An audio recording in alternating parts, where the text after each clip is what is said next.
Hi, I'm Nick Fitzgerald, and I have a goofy cat. I work on the WasmTime WebAssembly runtime, the CraneLift code generator that WasmTime uses as a just-in-time compiler, and the general WASM ecosystem. I was previously doing this work at Mozilla, but now I'm doing it at Fastly. Before we talk about snapshots, I want to give some context by talking a bit about startup and initialization latency in general. Basically, how long does it take before your application is ready? The reason we care is pretty simple. The less waiting around that users have to do, the happier they are. No one enjoys waiting for a web page to load or for an app to become responsive. So everything that happens before our program is interactive is on our so-called critical path. I'm using the umbrella term interactive to mean anything like handling events in a web application or responding to an HTTP request in a web server, anything like that. So the platform needs to compile and instantiate your WASM module, and then your program's one-time initialization code needs to run. And this is specific to each program. And so finally, once all that has happened, your program is ready and interactive. On the web, we also need to account for sending the WASM over the network to the client, but we'll talk a bit more about this later. I'm going to kind of ignore it for now. Compilation is generally the slowest part of this critical path. So WASM engines have gone to great lengths to reduce compilation-related latency. They use something called tiered compilation, where they start out by quickly compiling the WASM without any optimizations in a baseline compiler. And so this produces code pretty quickly, but it's not very good code. It's not very fast code. And so you can start executing that code immediately, and then in a background thread, the engine is running the optimizing compiler. And so that'll take longer because it runs more optimizations, but it produces better code. And so when that better code is ready, we actually dynamically switch execution from the baseline code to the optimized code. There was a great talk at last year's WASM Summit about JavaScript Core's new WASM interpreter. So they actually have an interpreter in front of the baseline compiler that's then in front of the optimizing compiler. Another thing that engines use is code caching. So if the engine has already compiled this exact WASM binary to native code before, then it can reuse that earlier compilation result. Even more aggressive is compiling the WASM to native code ahead of time. So this is a technique that's not available on the web because a web browser doesn't know ahead of time which WASM modules it's going to have to see and have to run. But you can kind of think of code caching as an approximation to this. Serverless environments, on the other hand, we can do ahead of time compilation there. So rather than deploy the original WASM program to the cloud, we can compile it to native code and then deploy the native code to the cloud. This completely removes compilation from the critical path. And remember, since compilation is the slowest link in that critical path, ahead of time compilation is a huge win here. Instantiation is when a static WASM module that kind of describes some state that it might have is given imports and becomes a dynamic WASM instance with that state internally. The big steps for instantiating WASM module are to allocate and initialize the module's linear memories and tables. So typically this is done with an on-demand approach where you use mmap to reserve a bunch of space, potentially with some extra space at the end for guard pages so that loads and stores aren't explicitly bounds checked.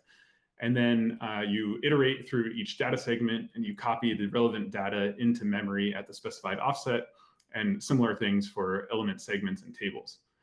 But we can actually do even better than this if we know that we're going to be instantiating many different WASM modules in a row. So WasmTime recently gained a pooling instance allocator that uses a newer feature of the Linux kernel called userfaultfd.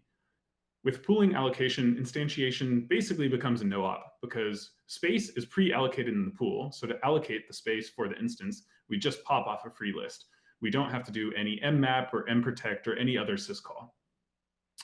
Memory initialization is literally a no-op because we do it lazily. We wait until the WASM touches a page, which is going to trigger a page fault that we handle in user space via userfaultfd. And this fault handler is going to then copy that initialized data into the page before finally letting the WASM program continue.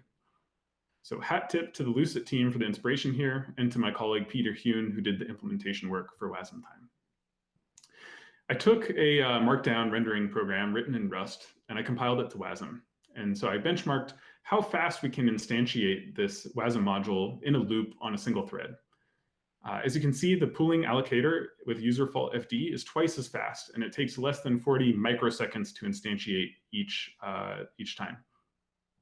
This improvement is going to get even more pronounced in parallel contexts, like serverless platforms, because every mmap or mprotect syscall is internally taking a virtual memory lock for the process inside the kernel. And if you're using on-demand allocation, this lock ends up highly contended. And this degrades both the amount of parallelism your system as a whole is getting and also hurts individual instantiation times. And instantiation in particular is really important because if we can get instantiation really fast, then we can have a new unit or a new instance per unit of work. So for example, we can use a new instance for every HTTP request on a web server. And this gives you strong isolation guarantees. It means that bugs can't persist across requests and take down other unrelated requests. It means that one malicious user can't exploit a bug in the WASM program to manipulate another user's request data. So this isolation property is hugely important. The final stepping stone on the critical path to interactive is any kind of program-specific initialization. I'm talking about any kind of like one-time setup code that has to run before your program is interactive. You know, some programs might have a bunch of this initialization code, while others might have none. In contrast to compilation and instantiation, which are generally the WASM engine's responsibility to make fast, making your own program's initialization code fast is your responsibility as a developer targeting WASM. And so one of the things you can do is you can make initialization happen lazily. And so if you're working on, say, like a document editor and it needs a dictionary, you don't need to build that dictionary until the user actually starts editing a document rather than, say, navigating the list of available documents that they could edit. But even better than kind of doing work lazily is having the work already done for you so that you don't need to do it now at all. So things like Rust's build.rs files allow you to do arbitrary computation at build time and then kind of include a serialization of the results in your final WASM binary.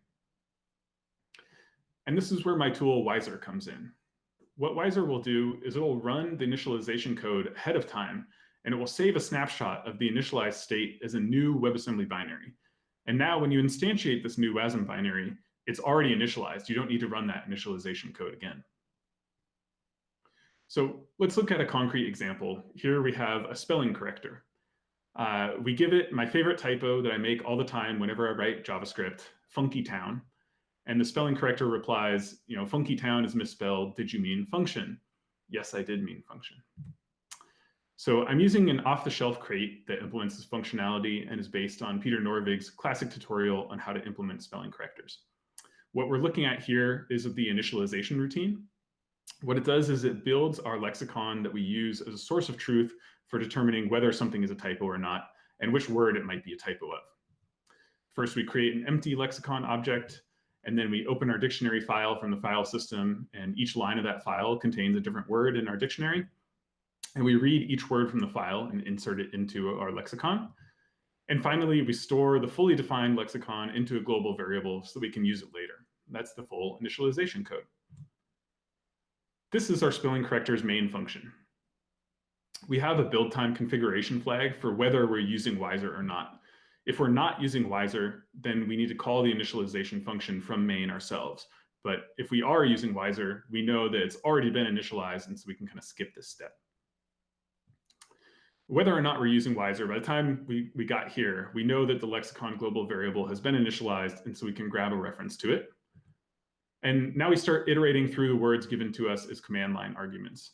If the word is in our lexicon, then we know it must be spelled correctly, and so we can just ignore it. However, for each of the misspelled words, we want to get a list of suggested corrections. If the suggestion list is empty, we just say that the word is misspelled. But if it's not empty, then we take that first suggestion and we ask, did you mean blah? I measured the total time it takes to both instantiate the spelling corrector and get a spelling suggestion for a funky town typo. The Wiser version is 5 times faster because it's not building a lexicon at runtime or doing any kind of like disk IO and reading the file. That's already been done at pre-initialization time, and it's readily available in WASM memory. So let's dig into Wiser's execution model in a little bit more detail. First, by kind of reviewing the lifetime of a WASM module without Wiser, and then next we'll contrast this to the lifetime of a WASM module that does use Wiser. So everything starts with the developer building the WASM source, building the WASM binary from source, and then they deploy that WASM module. And so this vertical line kind of represents the point in time where the deploy happens. So everything on the right of this line up until interactive, well, that's the critical path that we've been talking about. But everything on the left side of this line is not on the critical path. That's just kind of developer time. So for each user, the WASM engine has to compile and instantiate the WASM program, and the program must initialize itself before it's interactive. And again, some environments we can do ahead of time compilation, in which case we can ignore that compilation step. And as we just saw, instantiation is fast, especially with pooling and user fault FD, where it becomes nearly instantaneous, less than 40 microseconds in that original example. And so that means that really all that's left on this critical path is the program-specific initialization. So with Wiser, we kind of lift that initialization and we put it on the other side of the deploy. We do that initialization work once ahead of time before we ship the WASM binary to users. And then every user gets an already initialized WASM binary, and they don't need to wait on initialization at all. So if we're also doing ahead of time compilation and we have that fast instantiation, now we're really hitting the ground running and we're just getting to interactive pretty much instantaneously. But what is Wiser actually doing inside that pre-initialization step? And what is involved in taking a snapshot of a WASM instance? Well, in order to take a snapshot, we need to know kind of what state exists that we need to inspect and record and store in this snapshot. And so the first kind of state that exists in a WASM instance are globals.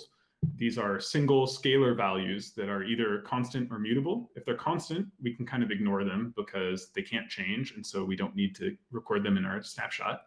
But if they're mutable, we do need to. And each global is initialized with a constant expression. So in this case, it would be i32.const 1048576.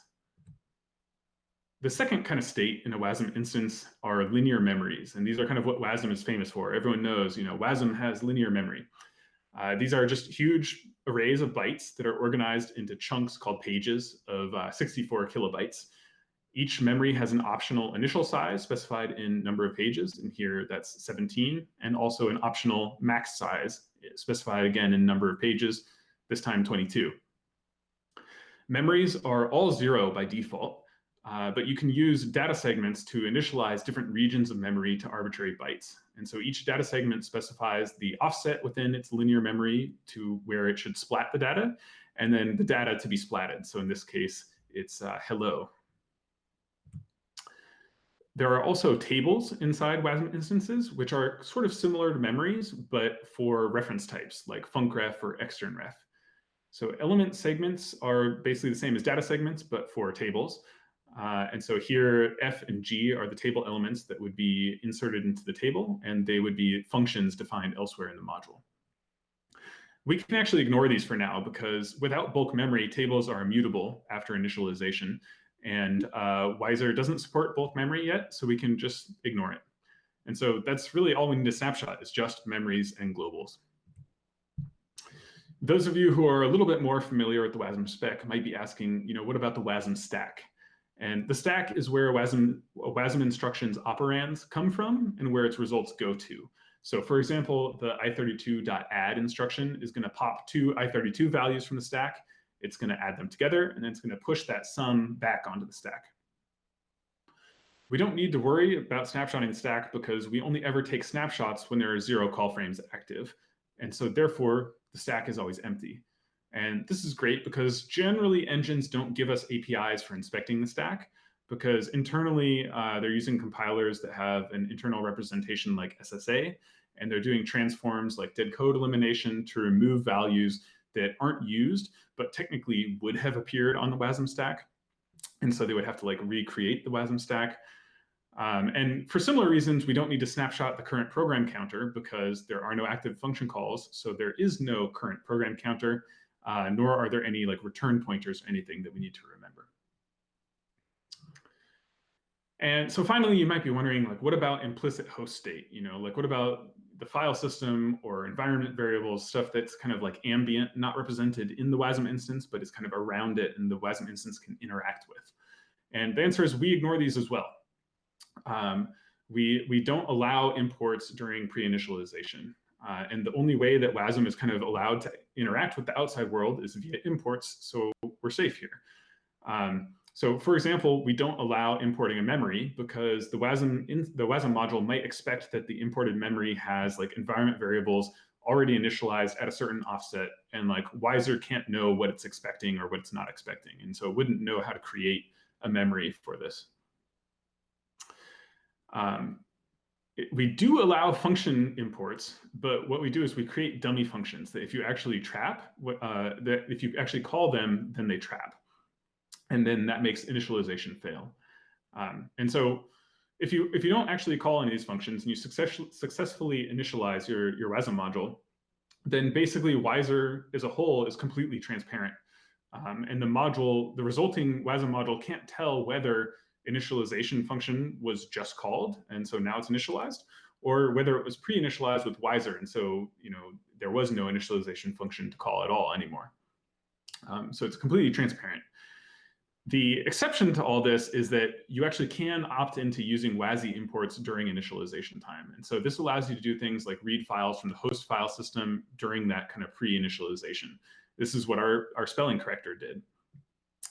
But you need to realize that by the time main execution is running, maybe you're on a completely different computer now. And so with a different file system sitting underneath your WASM module, and a file that you were just looking at, now it's gone.